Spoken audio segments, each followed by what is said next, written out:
अब बीजेपी के एक विधायक ने कांग्रेस के एक विधायक को पाकिस्तानी कहा, लेकिन आप अभी तक चुप हैं। तो क्या इस चुप्पी की एक वजह यह भी है कि आपको भी लगता है कि हिंदू वोट खिसक जाएगा? राजस्थान के इतिहास में हल्दी घाटी का जो युद्ध है वो बहुत महत्वपूर्ण है। और इस युद्ध की हम बात करें तो महाराणा प्रताप के जो सेनापति थे वो हाकिम खान सूरी थे और अकबर के जो सेनापति थे वो राजा मान सिंह। तो ये राजाओं की लड़ाई थी, न कि जाति और धर्म की। और उसके दौरान उन्होंने अपने कर्तव्य निष्ठा से दोनों ही पक्षों ने अपना दायित्व निभाया। ये हमारे राजस्थान की मिट्टी जो है ना, ये वीरों की भूमि है, वीरता से भरी हुई है। इसको इस प्रकार से जाति और धर्म से जोड़ना मैं समझता हूँ ये ठीक नहीं। सियासी तौर पर एक चर्चा ये भी है कि आपके बीच में और डोटासरा के बीच में कुछ पक रहा है। क्या पक रहा है? कुछ नहीं पकड़ा है।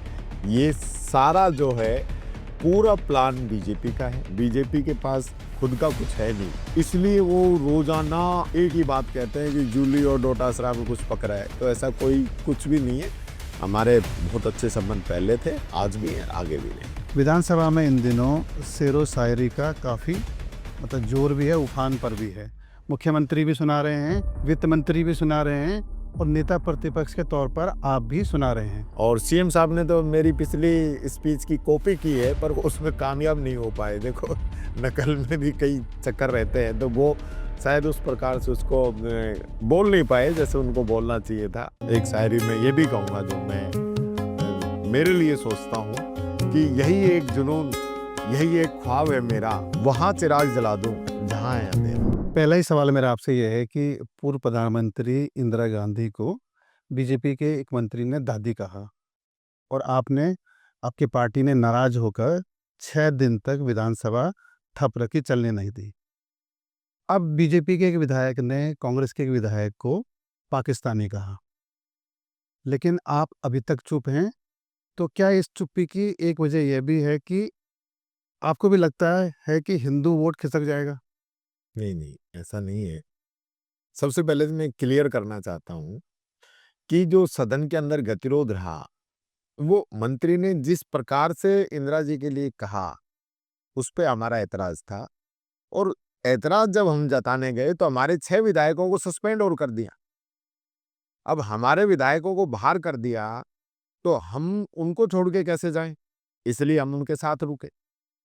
सबसे पहली बात तो बात इन लोगों की मानसिकता की थी। इनको 1 सेकंड लगती टिप्पणी हटाने के अंदर, लेकिन उसका सारा विवाद इन लोगों ने बनाया। रही बात अब की बार जो बीजेपी के एक विधायक के द्वारा हमारे विधायक के लिए कहा गया, मैंने इसको मीडिया में भी कहा, मैंने स्पीकर से भी कहा, मैंने संसदीय मंत्री से भी इस मामले में बात की और हम दोनों ने भी बात की, हमारे एमएलए ने और मैंने। तो उन्होंने ये कहा कि मेरे को, क्योंकि जो बीजेपी के जो लोग हैं वो जिस राजनीति के जिस स्तर पे जा रहे हैं उस पे हमें जाने की जरूरत नहीं है। हमें कोई इनके सर्टिफिकेट की जरूरत नहीं है। और हम इस चीज का हंगामा करने के बजाय हम बात करेंगे। और हमने बात की, क्योंकि वो शब्द रिकॉर्ड पे नहीं आया था, लेकिन इतनी तेज आवाज में बोला गया था कि वो मीडिया में तो आ गया, लेकिन ऑन रिकॉर्ड डॉक्यूमेंट्स पे वो नहीं था। इसलिए फिर हमने ये तय किया कि इसके लिए हम अपनी बात विपक्ष तक पहुंचाई। उन्होंने भी इस चीज के लिए सॉरी फील किया, सब लोगों ने। और उनकी विधायक दल की बैठक के अंदर भी ये बातें हुई। उसके बाद हम लोगों ने इसका, क्योंकि ये शुक्रवार रात की बात थी, फिर शनिवार इतवार की छुट्टी हो गई, सब लोग चले गए, सोमवार को आए जब ये सारी बातें हुई, इसलिए हमने इस चीज को लेकर, बात ये नहीं है हिंदू मुस्लिम। आज मैंने कहा है, मैंने काफी इस बात को विधानसभा में अपनी स्पीच में भी कहा है कि राजस्थान के इतिहास में हल्दी घाटी का जो युद्ध है वो बहुत महत्वपूर्ण है। और इस युद्ध की हम बात करें तो महाराणा प्रताप के जो सेनापति थे वो हाकिम खान सूरी थे और अकबर के जो सेनापति थे वो राजा मान सिंह थे। तो ये राजाओं की लड़ाई थी, न कि जाति और धर्म की। और उसके दौरान उन्होंने अपने कर्तव्य निष्ठा से दोनों ही पक्षों ने अपना दायित्व निभाया। और इसी प्रकार से हसन खां मेवाती, जिन्होंने खानवा के युद्ध में मुगलों का साथ नहीं दिया, राणा सांगा का साथ दिया। ये हमारे राजस्थान की मिट्टी जो है ना, ये वीरों की भूमि है, वीरता से भरी हुई है। इसको इस प्रकार से जाति और धर्म से जोड़ना मैं समझता हूँ ये ठीक नहीं। और आज इस प्रकार से हमारे विधायक के लिए जो बात कही, हमारे विधायक के जो पिता हैं वो कवि हैं, हिंदी के कवि हैं। और जब 1960 में जब अकाल पड़ा तो उन्होंने अपनी कविताओं के माध्यम से पैसे इकट्ठे किए अकाल पीड़ितों के लिए और उनकी मदद की। तो ये तो हमारी संस्कृति है। जी, लेकिन जैसे कि आपके विधायक इस मतलब इस प्रकरण के बाद जिस तरीके से भावुक थे कि मुझे इस भाषा का इस्तेमाल किया गया, उसके जवाब में जो बीजेपी के विधायक थे उन्होंने कहा है कि ये अदृश्य गुस्सा था। तो आपको नहीं लगता है कि जिस शब्द पे उनको आपत्ति होनी चाहिए थी, खेद जताना चाहिए था, वो ये कह रहे हैं कि अदृश्य गुस्सा था? उसी समय मेरे सामने उन्होंने ये बात कही कि मैंने ऐसे शब्द नहीं किए, अगर कहे होंगे तो मैं इसके लिए आपसे खेद प्रकट करूँगा। खुद मेरे सामने कि मैं ऐसा बोल ही नहीं सकता, मैंने कैसे बोल दिया। ये बात उन विधायक ने खुद मेरे सामने रफ़ीक जी के सामने जैसे ही सदन से निकले तो तुरंत उन्होंने कही। तो ये उनकी सोच हो सकती है, उनकी मेंटालिटी हो सकती है, उनके दिमाग में क्या चल रहा है, किस प्रकार का गुस्सा चल रहा है, जो दिख नहीं रहा है, ये तो वो जाने किस प्रकार का गुस्सा है। लेकिन मैं समझता हूँ आज आज मैंने एक बात फिर कही है, बीजेपी को लेके, आरएसएस को लेके कही मेरी स्पीच के अंदर। क्या आरएसएस अपना जब 100वां शताब्दी वो मना रहा है अपने, तो क्या वो चाहेगा कि राजस्थान के अंदर या देश के अंदर छुआछूत को खत्म किया जाए, जो भेदभाव उसको खत्म किया जाए? आपने देखा होगा पूरे विधायक खड़े हो गए बीजेपी के। मेरा तो एक ऐसा प्रस्ताव है कि आप तो खुद बाबा साहब अम्बेडकर की बात कर रहे हो, तो बाबा साहब अम्बेडकर का जो संविधान है वो सब लोगों को समानता का अधिकार दे रहा है, तो आप उसको कोऑपरेट नहीं करना चाहते, उसका समर्थन नहीं कर रहे हो, तो किस विचारधारा की ओर आप लेके जा रहे हैं, दोहरी नीति आप चल रहे हो, वो गलत है। एक सवाल और है कि आप लगातार ये कह रहे हैं कि शिक्षा मंत्री को उर्दू शब्द से नफ़रत है। तो क्यों कहते हैं आप ये? देखिए, अभी एक टीचर का रिटायरमेंट था, उसने कार्ड छपवा दिया जश्न अलविदा। आपने उसके लिए कमेटी बैठा दी। आपने कई जगह जो उर्दू के सब्जेक्ट हैं वो आपने बंद कर दिए, और इनके जो बयान आते रहते हैं वो बयान आप देखोगे तो वो एकदम धार्मिक कट्टरता के लोग बयान देते हैं। तो उससे ये स्पष्ट है, उसके ज्यादा बताने की जरूरत है नहीं, सब जानते हैं। गतिरोध खत्म हो गया है और आपने डोटासरा जी की तरफ से माफ़ी भी माँग ली है। लेकिन जब से आपने माफ़ी माँगी है, तब से जो कांग्रेस अध्यक्ष हैं आपके, वो विधानसभा में नहीं आ रहे हैं। तो क्या नाराज़गी की एक वजह ये भी हो सकती है कि आपने माफ़ी क्यों माँगी या कुछ और वजह भी है? नहीं, वो कोई वजह नहीं है कि मैंने माफी क्यों मांगी, क्योंकि हमने आपस में बात करके, सलाह करके उसके बाद ही मैंने माफी मांगी थी। और मैं ये समझता हूँ वो भी सदन चलाना चाहते थे, इसलिए वो इस बात पे भी एग्री हुए। लेकिन एक सबसे बड़ी बात ये है कि स्पीकर ने अगले दिन चर्चा करा दी, और चर्चा करा के ये कह दिया कि वो व्यक्ति सदन का सदस्य हो नहीं सकता, यानी एमएलए बनने लायक नहीं है। तो ये अधिकार स्पीकर को किसने दे दिया? एमएलए बनने लायक है नहीं लायक है ये संविधान में लिखा हुआ है, और जनता तय करती है। उसके बाद कोई जीत के आता है तो ये चैलेंज नहीं कर सकते। उनको इस चीज की नाराजगी है कि मेरे ऊपर ये आरोप लगाने वाले ये कौन होते हैं। जब जो भी गतिविधियां थी, जो भी प्रकरण हुआ, उन सब पे माफी हो गई, सत्ता पक्ष की तरफ से भी कह दिया गया, विपक्ष की तरफ से भी कह दिया गया, तो फिर बच क्या जाता है? तो वो लाइन भी हटनी चाहिए। इसके लिए उनका विरोध है और इसलिए वो नहीं आ रहे हैं। मैंने इसको लेकर स्पीकर साहब से बात करी है कि इस मामले को भी वो सॉर्ट आउट करें। तो क्या नेता प्रतिपक्ष के तौर पर आपने ये बात विधानसभा अध्यक्ष से की है और ये शब्द हट जाएगा? मैंने उनसे बात की है, उन्होंने मुझे एश्योर भी किया है कि मैं इस मामले को दिखवाऊंगा और मैं कोशिश करूंगा कि कैसे इसको हटा सकते हैं। मैंने संसदीय मंत्री से बात की है, मैंने गृह राज्य मंत्री से बात की है कि ये सब लोग जब समझौता हुआ उस समझौते की टीम के सदस्य थे, इसलिए मैंने इन सब लोगों से कहा है कि ये सीएम से बात करें, स्पीकर से बात करें। और जब पूरा प्रकरण खत्म हो गया तो फिर ये टिप्पणी उनके ऊपर क्यों रही? ये तो उनके साथ गलत है ना। उनका भी मान सम्मान है, उन उसके ऊपर इस प्रकार से जब आप अपने मान सम्मान के लिए उनकी तरफ से मेरे से माफी मंगवा सकते हो, फिर उनकी टिप्पणी क्यों नहीं हटा रहे हो? एक चर्चा सियासी तौर पर एक चर्चा ये भी है कि आपके बीच में और डोटासरा के बीच में कुछ पक रहा है। क्या पक रहा है? कुछ नहीं पकड़ा है। ये सारा जो है पूरा प्लान बीजेपी का है। बीजेपी के पास खुद का कुछ है नहीं। इसलिए वो रोजाना एक ही बात कहते हैं कि जूली और डोटासरा में कुछ पक रहा है। तो ऐसा कोई कुछ भी नहीं है। हमारे बहुत अच्छे संबंध पहले थे, आज भी हैं, आगे भी रहेंगे। तो विधानसभा में आप लगातार ये कह रहे हैं कि जो मंत्री हैं, कैबिनेट मंत्री हैं, सरकार और बड़े अफ़सर गायब रहते हैं। बीजेपी का आरोप ये है कि कांग्रेस के विधायक भी गायब रहते हैं। तो आपको लगता है कि कुछ ऐसा है जो नहीं होना चाहिए? देखिए, इसका सबसे पहले तो मैं कहना चाहूँगा कि जो सदन का नेता होता है, वो जब तक विधानसभा में नहीं बैठेगा, ऐसी स्थितियाँ बनती रहेंगी। सबसे पहली बात तो सीनियर्स को बैठना पड़ेगा। दूसरी बात मैं ये कहना चाहूँगा, कांग्रेस के विधायक और सरकार के मंत्री बराबर नहीं है। ये बात बीजेपी के लोगों को और इस सरकार को समझनी पड़ेगी। इनका फ्लोर मैनेजमेंट एकदम ज़ीरो है।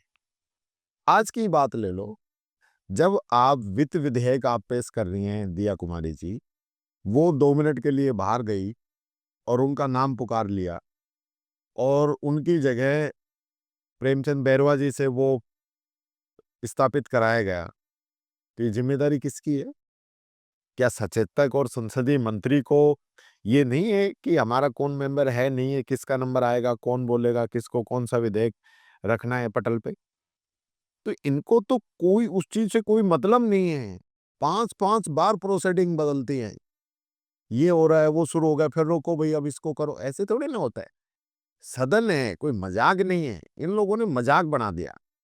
आप ये देखो कि कांग्रेस के एमएलए हैं, नहीं है, वो मायने नहीं रखता। बीजेपी के भी विधायक हैं या नहीं है, ये भी कोई मायने नहीं रखता। लेकिन कोई संसदीय मंत्री, सचेतक और जिस मंत्री की डिमांड है, वो मंत्री और उस विभाग के अधिकारी कर्मचारी और सरकार की तरफ से विधानसभा के अंदर जो लगाए जाते हैं रोजाना के लिए, वो अधिकारी कर्मचारी और मंत्री, वो तो सदन के अंदर रहने चाहिए।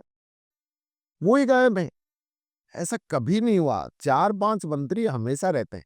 इनके भी रहे हैं। लेकिन पिछले कुछ दिनों से मैं देख रहा हूँ, सब लोग निकल जाते हैं, सुबह जाते हैं, शाम को आते हैं। ऐसा क्या काम है भई? आपको जनता की सेवा करने के लिए विधानसभा के अंदर भेजा है। राजस्थान सरकार ने आपको मंत्री का ओहदा दिया है, आपके ऊपर ज़िम्मेदारी है। आप विधानसभा के अंदर अच्छे से इसको चलाइए और इसका फ़ायदा जनता को मिले। वो काम तो है नहीं। पूरा मंत्रिमंडल ये चाहता है कि विधानसभा से कब पीछा छूटे, कम से कम चलाई जाए, कम से कम चलाई जाए। सारे तो मुख्यमंत्री जाके कहते हैं कि साहब विधानसभा को आगे मत चलाओ। ऐसा नहीं होता। जितने दिन सत्र चलेगा पूरा प्रशासन मुस्तैद हो जाता है, अटेंशन रहता है एकदम। और सरकार का जो 12 महीने का रुका हुआ काम है, वो 1 महीने में हो जाता है। विधायक ने अब आज हंगामा मचा। हमारे एमएलए ने क्वेश्चन लगाया कि जेजेएम की जो लाइनें डली हैं, सड़क जो कटी है, उसको कटे हुए 1 साल से ज़्यादा हो गया, वो ठीक नहीं हो रही। मंत्री कह रहा है कि मैं इसकी दिखवाऊँगा इस मामले को और आप मेरे को बता देना कौन-सी सड़क खराब है। ये गलत है। जब क्वेश्चन लग गया, एमएलए आपने बता दिया, आपके पास पूरा लवाज़मा है, आप कहिए विधायक जी आपके क्षेत्र की जो भी है, वो हम ठीक कराएँगे। ठेकेदार की गलती है, उस पे कार्रवाई करेंगे, अधिकारी गलती है, उस पे कार्रवाई करेंगे। वो काम तो होता नहीं। और सुनिए, अगर ये कह भी दे, आज की तारीख में 106 आश्वासन पेंडिंग हैं। 106 जो इन्होंने यहाँ सदन के अंदर इनके मंत्रियों ने कहा है। जैसे खर्रा जी ने कह दिया कि मैं एसओजी से जाँच कराऊँगा, या किसी मंत्री ने कह दिया कि मैं यहाँ पे कॉलेज खोलूँगा। किसी मंत्री ने कह दिया कि हम इसके लिए हाई लेवल कमेटी बनाएँगे।